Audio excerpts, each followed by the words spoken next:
online, and we have put them online. Next week, I think I'll make a point of showing you where they are. And also, I've had a couple of questions about certain study references, and I'll make a point on showing you all a couple of websites that are very good collections of previous, of academic material that you've all heard of, like Strong's Concordance and a lot of the biblical commentaries. It's called studylight.org, and I'll probably make a point of showing you all that next week. We'll go straight into the material today. We're going to talk about Revelations 10 and 11. If you notice, I have to finish this up by end of August, right? I am going to make it. It's a high-level survey designed to initiate, not initiate study of Revelation. It does not. I cannot cover every single in and out of everything we discuss. But we're right here on the second. We're talking about the sixth and seventh trumpet, and the sixth trumpet is very long. I mean, it is very elaborate. Now, all these visions, they fall into three main components. They describe the condition of man, the suffering of the world, the condition of the world. Then they talk about mankind picking sides, and the division between good and evil, and then they conclude in the final judgment. So we're in the middle of the sixth trumpet, which is in the middle of the second part of that vision, which is mankind is picking sides, and we are understanding God's plan for redemption and mankind. Now, a lot of the imagery, one thing that people cannot really wrap their minds around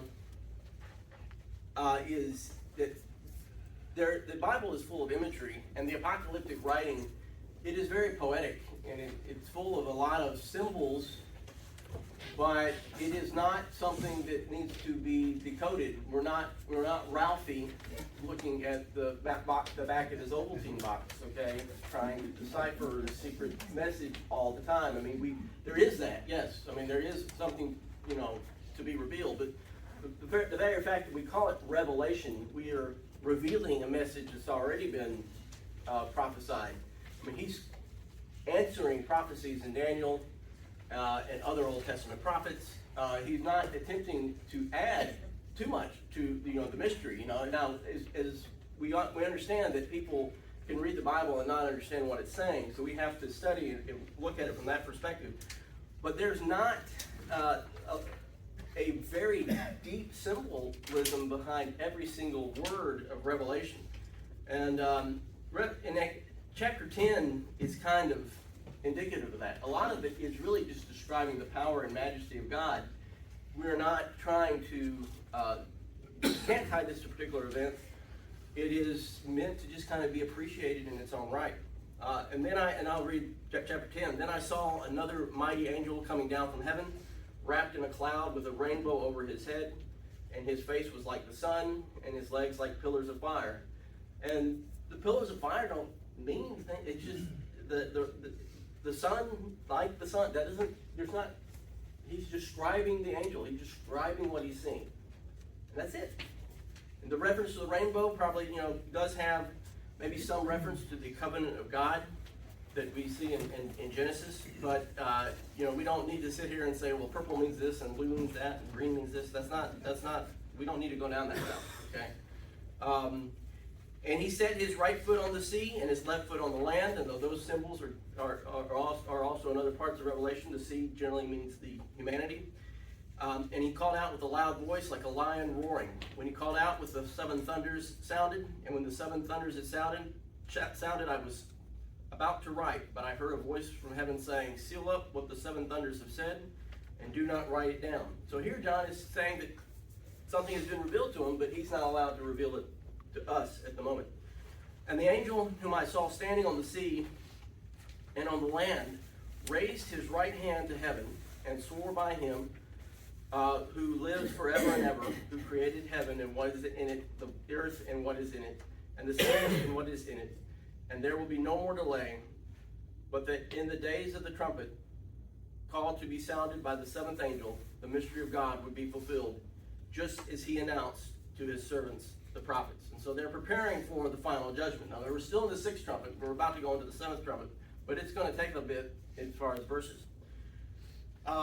Then the voice I had heard from heaven spoke to me, saying, "Go, take the scroll that is open in the hand of the angel who is standing on the sea and on the land." So I went to the angel and told him to give me the little scroll. And he said to me, "Take and eat it, and it will make your stomach bitter, but in your mouth it will be sweet as honey."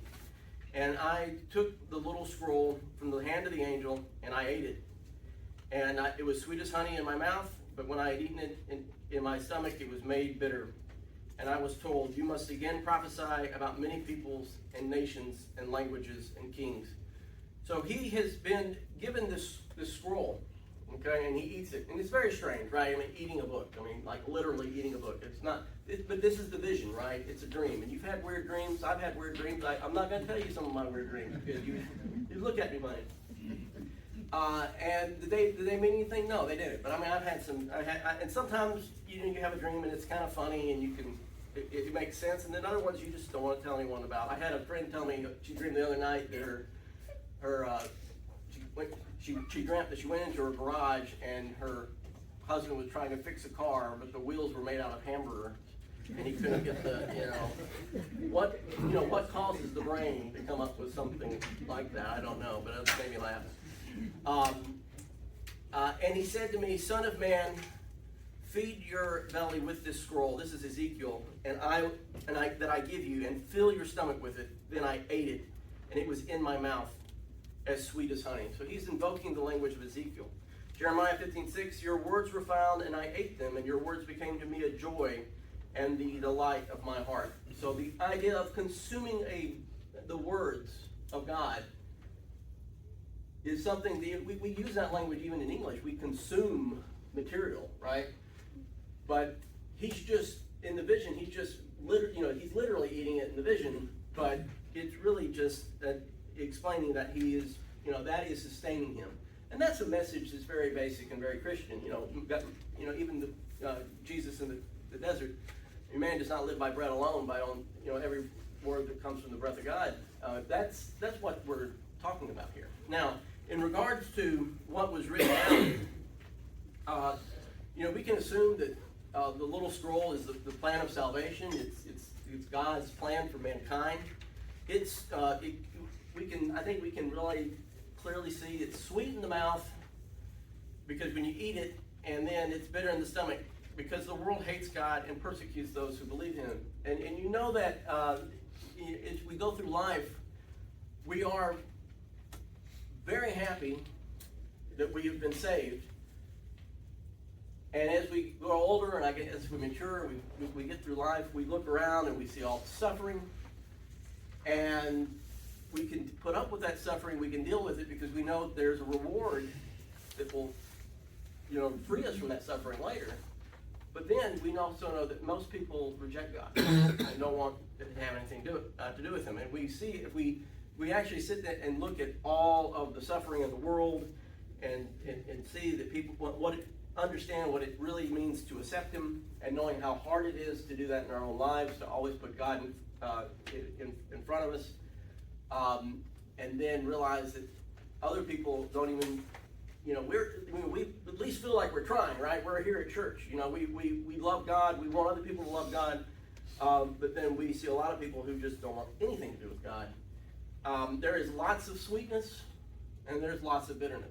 And I think as we grow older and we actually encounter experiences, especially grief, when we've lost a loved one, when we see, maybe we have a dream, a goal that's very important.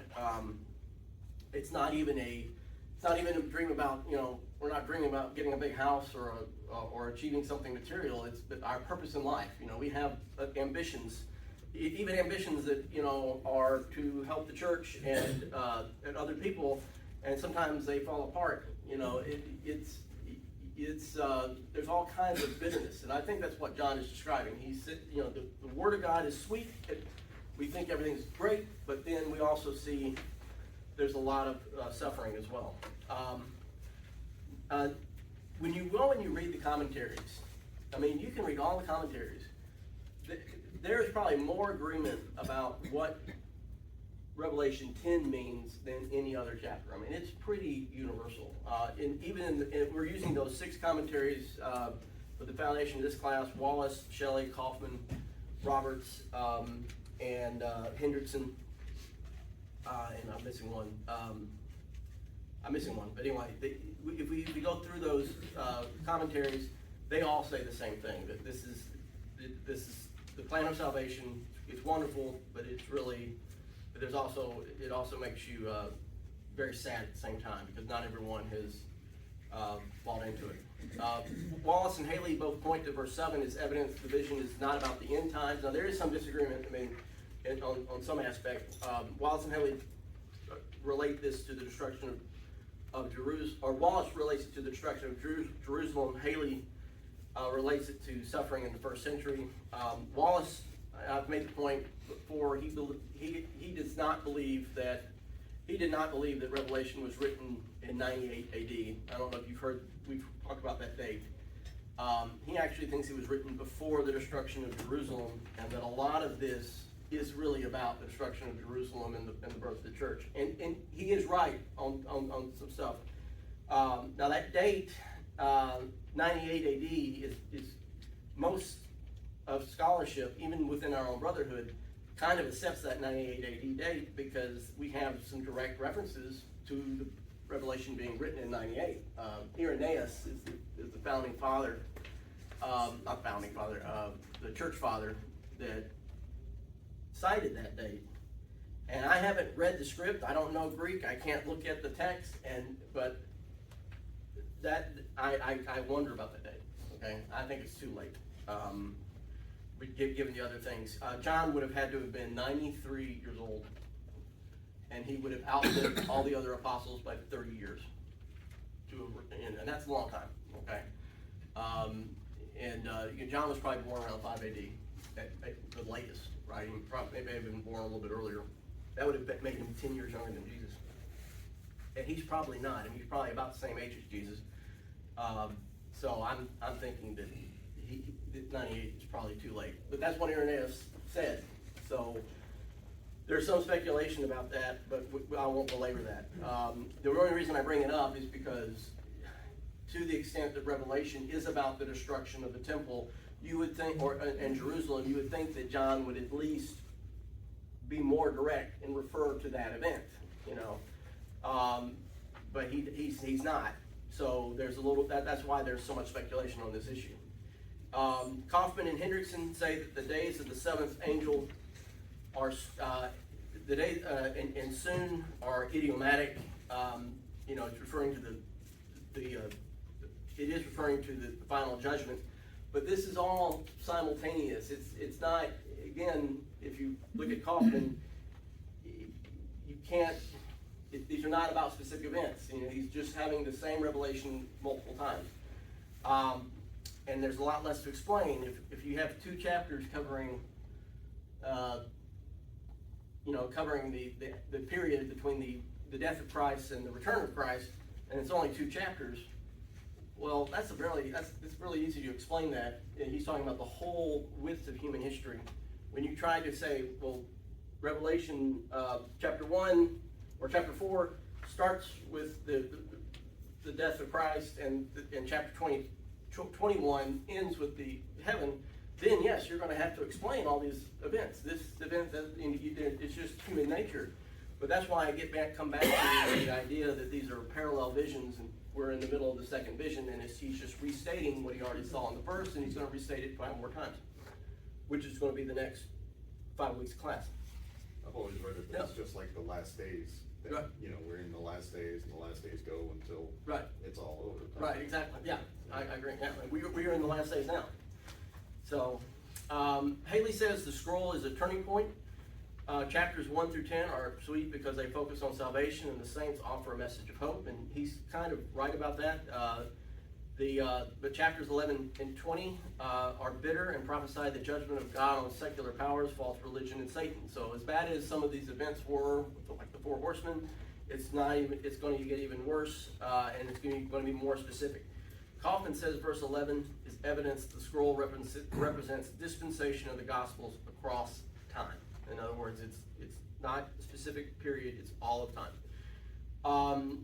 As far as the imagery, we see an angel that is very powerful, it's complete. The rainbow maybe reflect the covenant of salvation. Again, the seven thunders. What is seven? It's a number of completeness. And then John is not allowed to reveal anything. The angel here is just the messenger of the scroll. He's not a particular person that we need to identify. And then I mentioned the land and sea. We'll talk a lot more about the land and the sea when we talk about the beast of the sea and the beast of the land in next week. Now he's given a measuring rod. Now so chapter 10 I think is really easy to understand. Chapter 11 though. Chapter 11 I think is actually the hardest to understand. And then I was given a measuring rod like a staff, and I was told, rise and measure the temple of God and the altar and those who worship there, but do not measure the court outside the temple.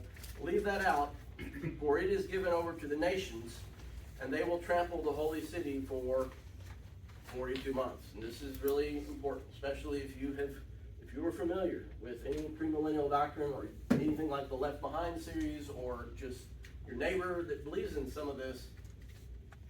This is a point of great confusion. We're gonna talk about these 42 months, and it's gonna be in the weeds, but I think you'll appreciate it.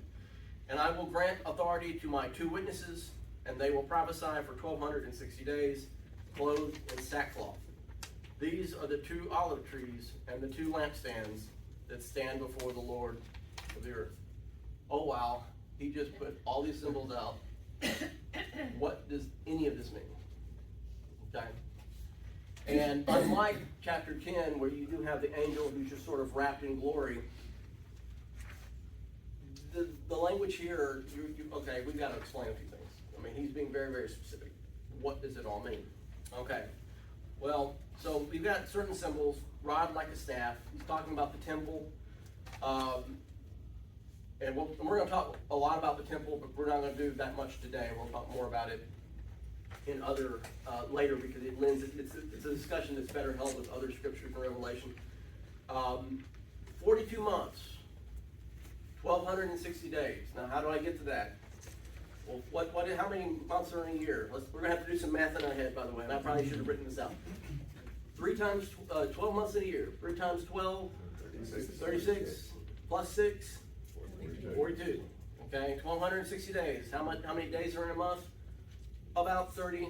Okay, we're not gonna, it's actually 29 and a half if you want to talk about a month, the moon going around the sun. And there is some, we do need to talk a little bit about that, believe it or not. But our word month is a cycle of the moon, okay? 42, just take my word for it, 42 times 30, 1260 days, okay? And then the next symbol that's listed here, I think is actually probably the most difficult symbol to really get my arms around in Revelation, and that's the 2 prophets, because it could just be so many things, okay? So I noticed that the court has been handed over to the Gentiles. This is where the unclean Gentiles resided. They would not be included in the temple, but in this case, the real Jews are the saved, and the real Jews are and the real Gentiles are the unsaved, regardless of physical heritage. And so the court is handed over to the nations. I mean, this is referencing the dispensation of the gospel. What happened to the time, by the way? Did we start late? Okay. I may have to go a little late. I'm sorry. Okay. Or I'm going to have to really cram things in next week. 1260 days. If you ever watch the Left Behind series, and if you ever listen to a neighbor who is into premillennialism or something, they always talk about these 3.5 years of tribulation. Okay, we don't have to worry about 3.5 years of tribulation, and I think I've made the point multiple times in previous classes. if you're worried about 3.5 years of tribulation and you're looking at current events and wondering that we're about to have 3.5 years of tribulation, then you don't know your history. Okay, I assure you that we've had really bad times on earth, and I won't belabor that. I've mentioned it. Okay, there's nothing I can see that indicates that we're about to go through 3.5 years of tribulation. There is tribulation, and we are always in a period of tribulation, but we're not looking for 3.5 years before the end of Christ. There are date references in the Bible. The Bible gives dates all the time, and we kind of gloss over them because they're complicated, they're hard to understand, and we don't really need to understand them to be a better person. And why are we studying this? We're not trying to be history students. We're trying to learn about being a better person and teaching people about Christ. Right. However, as a book that gives historical references, we expect it to be true. And we expect those references to line up with the best evidence that we have. Now, when you're dealing with an historical document, and you're having to line it up with other historical documents, we have come such a long way in this world. If I said something, if I said someone attempted to assassinate Donald Trump on January 13th, or July 13th, 2024, no one's going to argue with me on the date. You all saw it. That was last Saturday, not yesterday, it was Saturday before. The whole world knows it.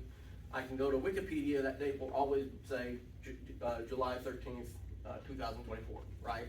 Well, that's not the way it works in the ancient world, because you didn't have this universal calendar. I mean, the entire world was on the same calendar. Even if certain parts of the Middle East have a slightly different calendar, they are certainly aware of the universal calendar, right? We know what year we're in, we know what date it is, we have time zones, we know it. That's not the way the ancient world works, of course. That said, if we go back and we look at all the references in Scripture,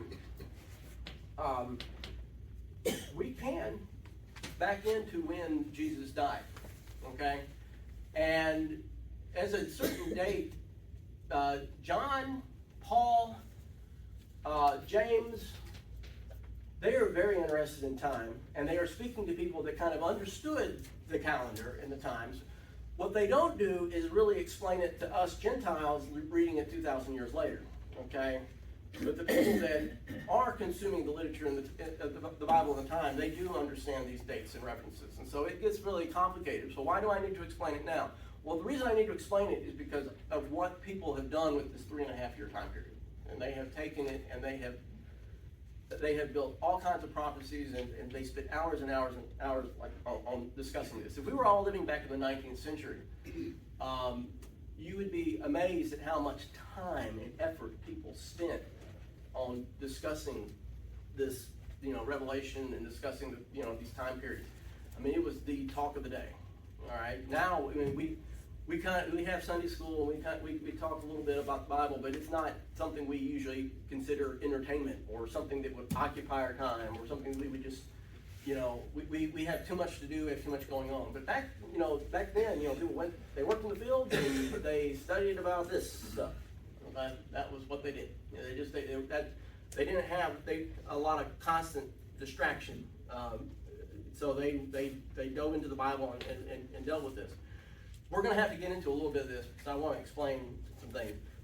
Jesus, I think, died April 6, 30 AD. Now, I'm not going to, this class is not designed to defend that date in its entirety. That's another class. But I did want to say I just want you to know that we can put a date on it. And we're going to expect these dates to line up, and we know that the New Testament writers refer to these dates. They just don't lay it out in a narrative format. In other words, John does not sit here and explain, listen, on this date this happened, on this date this happened, on this date this happened. He doesn't do that. But he does refer to things that everyone's aware of. And again, misunderstanding the dates can lead, it may not affect our personal behavior and morality, but it can create a great deal of confusion. As far as seven clues to date the death of Christ. Now, I just chose the number 7. I guess I could make it 8, 9, or 12. There's all other kinds of clues, but for this slide, I listed 7. Exodus 12. Jesus is Passover lamb. We know that his death coincided with the Passover. Okay?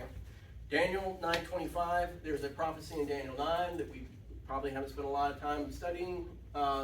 He tells us exactly what year Jesus is going to die. So Moses gives us the day, Daniel gives us the year, and in a way that only the Bible could, they tell us exactly when Jesus is going to die. And he does it on that day.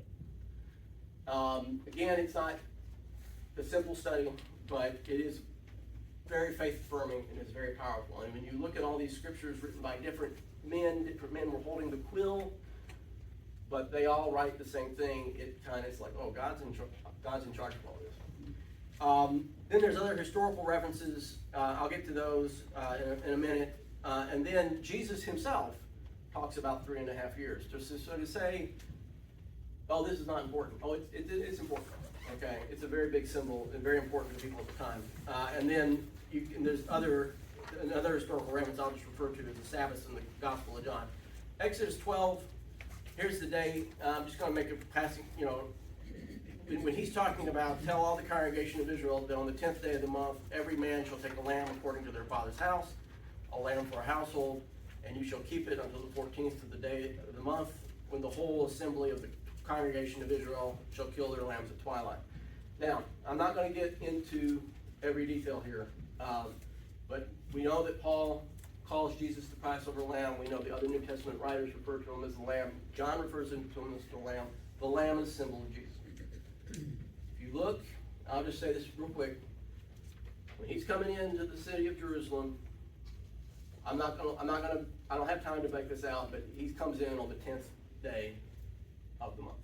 He walks into Jerusalem on the 10th day. Passover is on the 14th. We won't discuss that here because it's out of scope. But I just wanted to make reference to the day. Now this one I'm going to have to talk a lot about. 70 weeks are decreed about your people and your holy city to finish the transgression, to put an end to sin, and to atone for iniquity, to bring in everlasting righteousness, to seal for both vision and prophet, and to anoint a most holy place. Know therefore and understand that from going out of the words to restore and build Jerusalem to the coming of an anointed one, a prince, there shall be 7 weeks. Then for 62 weeks it shall be built again with squares and a moat, but in a troubled time. And after the 62 weeks, an anointed one shall be cut off and have nothing. And the people of the prince who is to come shall destroy the city and the sanctuary. Its end shall come with a flood, and to the end there shall be war. Desolations are decreed. And he shall make a strong covenant with many for 1 week. And for half of the week he shall put an end to sacrifice and offering. And on the wing of abomination shall come one who makes desolate, and until the decreed end is poured out on the desolator. Okay, now, we'll do a little math here, okay? This prophecy, there's something important about the 490. You remember when Jesus is saying, the apostles say, should we give our brother 7 times or 70 times? And he responds, 70 times 7, okay? Now, when I was in Sunday school, people were like, well, he just kind of chose that number. No, that number means something. 490, from the time that the Israelites, I guess when they construct the temple, Solomon's temple, they go from that period of time and they don't keep the Sabbaths.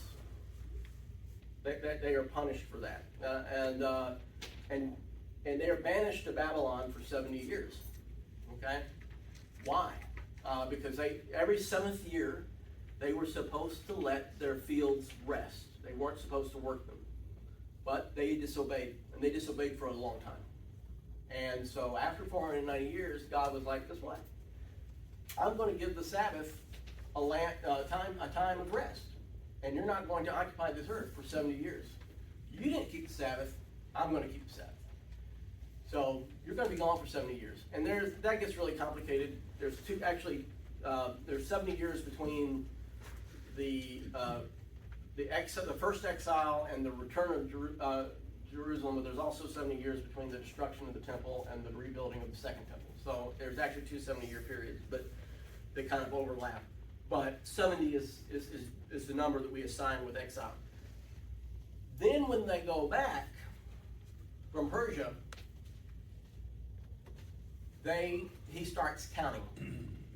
Now, this is where I don't want to bore you with details that cause your eyes to roll back in your head, or glaze over and roll back in your head. Just take my word for it. I could defend this, but I'm not gonna, just take my word for it. This is 457 BC, okay? You add 49. Now, he breaks it up. He doesn't explain why he breaks it up. He said there's gonna be 7 sets of 7, 49 years. By the way, the word that he uses is set of 7. We put the word week in there, but it's more akin to set of 7, okay? Set of 7 what? Years, days, it's years. It's implied in the scripture, but it's, so he says 49 years. Now, you push it out to 49 years, that's 408 BC. What's going on in 408 BC? I don't know, except my best guess is this. This is when Malachi sort of signs off the Old Testament. He's the last inspired writer. That's it. Okay? I think that's what it is. That's speculation, though. And then from there, there's 434 years of silence. Now, what's important about 430? Now, it's 434, but what's important about 430? Does anyone recognize that number, 430? Slavery. So, and there are scriptures that, let's see, I'll get to that in a second. They were in Egypt for 430 years. Okay? So there's 430 years between Joseph going into Egypt and them coming out of Egypt. There's going to be 430 years between Malachi and the ministry of Christ. Okay? Know therefore and understand that the going forth of the prince, the command to restore and build Jerusalem until the Messiah, the prince, there shall be 7 weeks and 62 weeks. The street shall be built again, and even the wall. And there's 4 possible commands, but we're going to go with number 3. We think that works best. And if you look at Ezra chapter 7, and I, Artaxerxes the king, made a decree to all the treasurers in the province beyond the river, whatever Ezra the priest, the scribe of the law, the God of heaven requires of you, let it be done with all diligence. Now, who is Artaxerxes? He is the king of Persia, or the emperor of Persia. Who's his mother? Esther. Okay? So he's not just there's a reason why the Persians have pity on Israel and send them back. I'm not going to finish. That's okay. We'll just have to continue next week. Some believe that these are purely symbolic, but I don't believe that. I think there's actually, Daniel is talking about very specific things. Though this time period has been fulfilled, and this 3.5 weeks, or 3.5 years of Daniel has also already been fulfilled. Many prophets will arise and lead many astray, and because lawlessness will be increased, the love of many will grow cold. I'll skip to verse 15. So when you see the abomination of the desolation spoken of by the prophet Daniel standing in the holy place, let the reader understand. Okay? What is he talking about? I'm going to read from a different version. But in the middle of the week he shall bring an end to sacrifice and offering. This is not a passing reference. Daniel says this 3 times. He says in Daniel 7:25, and it shall be given into his hand for a time, times, and half a time. 1, and 2 plus 1.5 is 3.5. Daniel 12:7 says again, for a time, times, and half a time. And the shattering of the power of the holy people comes to an end. All things will be finished. He is referring, I'm going to come back to this slide real quick. He is referring to the half week of Daniel, or the half week of Daniel is referring to the ministry of Christ. Christ's ministry was 3.5 years. This is also prophesied by whom? Elijah. He shuts the rain out for 3 years and 6 months. Now, if you read the Old Testament, 1 Kings 17, it actually says 3 years, but when it's referred to by Jesus and also James and even Josephus, that time period was 3 years and 6 months. Elijah was a man with a nature like ours, and he prayed fervently that it might not rain. For 3 years and 6 months, it did not rain on the earth. Now, when we talk about the two prophets next week, we're not going to get to it today. Elijah, there's a reference to the two prophets, and there's a reference here to they have the power to stop the rain. Okay, this is definite reference to Elijah. So this scripture tied, James is tying that scripture to Elijah, or this prophecy to Elijah, and you can see that in John too. This is very important. It's important to James, it's important to John, it's important to Jesus, it's important to Daniel. It's not just something that there's multiple references to this 42 months. And then he prayed again, and heaven gave rain, and the earth bore its fruits. Now, Luke 4:25, but in truth I tell you that there were many in Israel in the days of Elijah. Then the heavens were shut up 3 years and 6 months, and a great famine all over the land. And Elijah was sent to none of them, but only to Zarephath in the land of Sidon, to a woman who was a widow. And at that point, what do? They tried to throw Jesus off the cliff because of this language. We look at this and we're like, oh, okay. They got so mad when he said this. Why? Because this 3.5 years, he's basically saying, Elijah, everyone rejected Elijah, only this widow, this Canaanite widow was saved. So this is all Elijah about. went to the Gentile. Right. Yeah. The other big thing.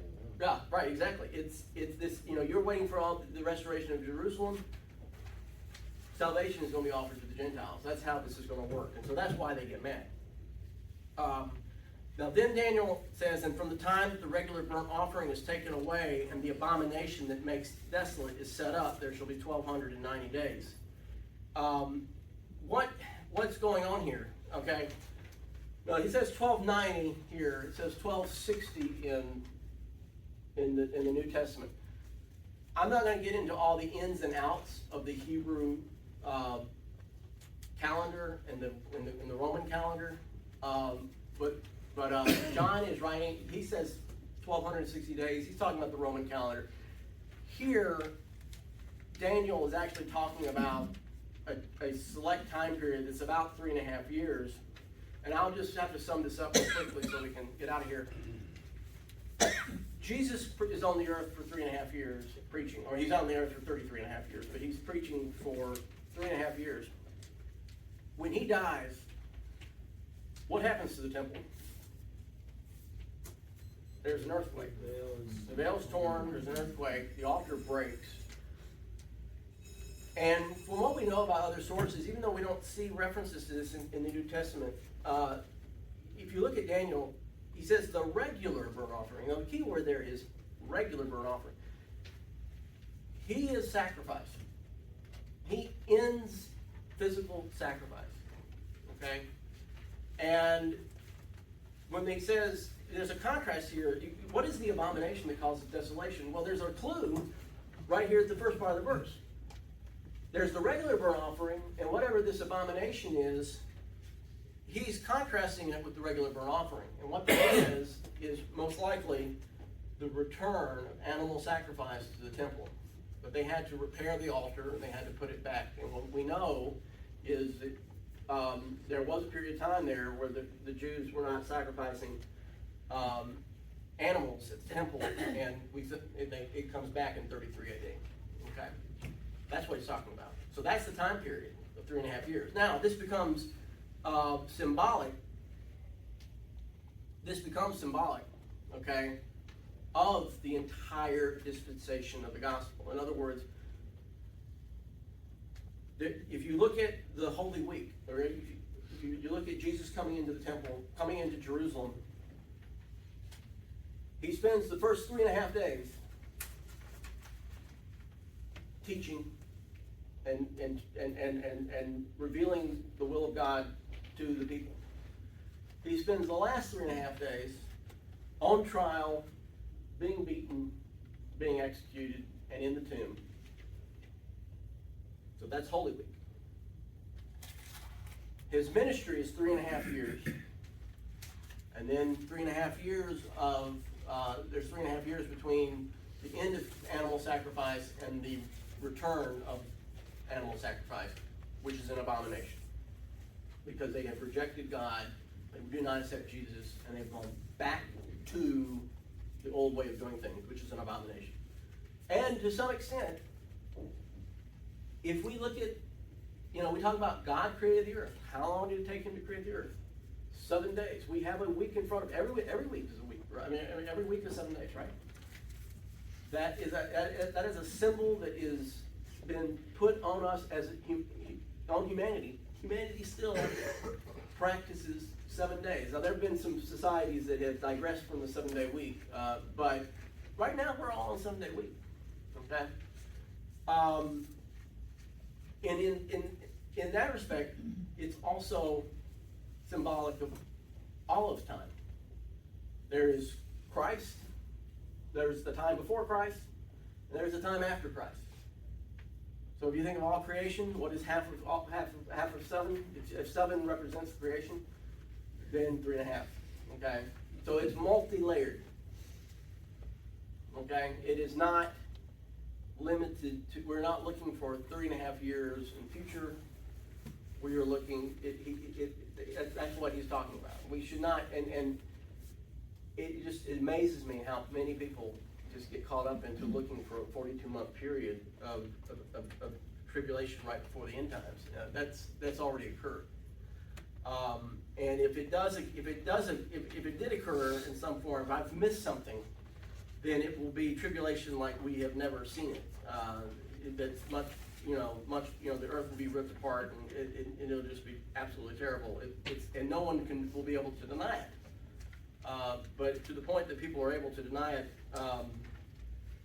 then if we all agree that it's the 3.5 years, then it's not. So I'll make a reference to John. We had the second bell already, right? Mm-hmm. Yeah. Okay. So we'll wrap up here. If you go back and you look at John, you can see that the ministry is 3.5 years.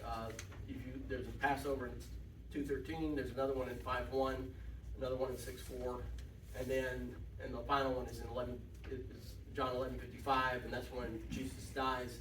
I will also just go back real quick, and then I'll let you go. If you go back and you look at the dates, how do I get to that 30 AD? If you go back and there are other references, Luke 2:1, Luke 3:1, and this very unusual, just out of left field comment in John 2:18, where Jesus is saying, "Destroy this temple and I'll rebuild it again in 3 days." And they're like, "You're not, it took us 46 years to build this temple." That means something. I mean, that 46 means nothing. That has no symbolism. He's talking about 46 years. So Herod started rebuilding the temple in 20 BC. And we can know that conversation happened at Passover 27 AD. Okay, and there's no negative 20 plus 46 would be 26, but you have to skip. You have to add a year because there's no year 0. You go from 1 BC to 180. So it's 27 AD. You put all these scriptures together. One day maybe we can have this class. It lines up, and we can prove it out that he died in 30 AD. And it's just, to me, a very powerful message. So next week we'll talk about the 2 witnesses. And if you have any questions, let me know. And I'm going to have to make up some lost time.